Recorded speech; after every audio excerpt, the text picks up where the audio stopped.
our meditation principle is basically this human body is like an automatic camera. So since this body is like an automatic camera, it actually takes pictures of the world through our five senses. So everything that one sees, everything that one smells, hears, says, and feels sensationally, emotionally is actually all imprinted into one's mind, into one's brain as a picture.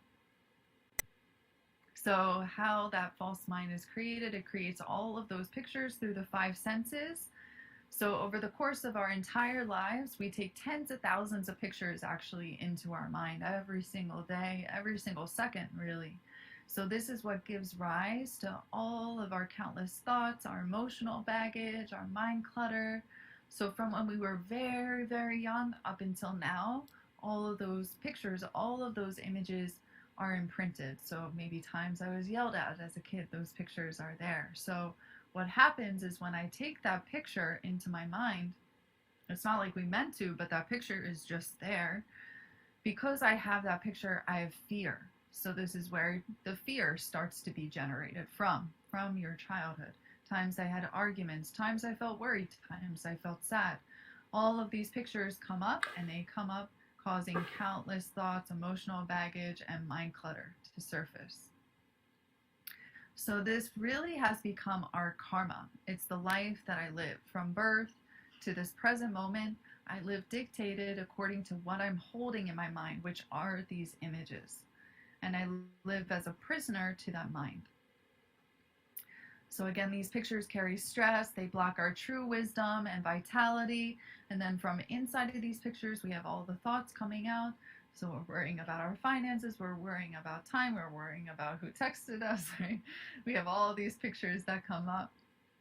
So this mind world actually completely overlaps the real world. That's why it's very hard to recognize that it's just a picture in our mind.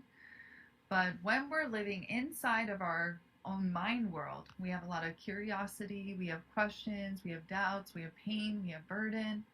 So it's falseness. So those pictures, I cannot see what is true, I cannot see what is false because it's all foggy. So one also disappears when he dies because he's false. It's just a picture that I have in my mind. Thinking that this body is me is also imprinted inside of those pictures. And then also, one can only go to truth when one discards his self and the false world. This is the destination that we're heading to. So if we spread it out and illustrate, this is the true world, this is the reality, and this is the false world, which are those pictures that I have imprinted in my mind. So one lives in the false world, which is the mind world, and then people live somewhere else other than the world. It's not actually in the world. People are living inside of this false mind world. But one's true self and the true world is actually this infinite universe. We cannot draw that existence because it's infinite, right? But this infinite universe emptiness actually has a living consciousness inside. So right now you're able to sit here because the ground exists, right? The ground exists because the earth exists, and the earth exists because of this infinite universe. So this infinite universe is non-material, yet it's living, it's alive, it never changes, it never disappears, it's eternal. This is also yin and yang.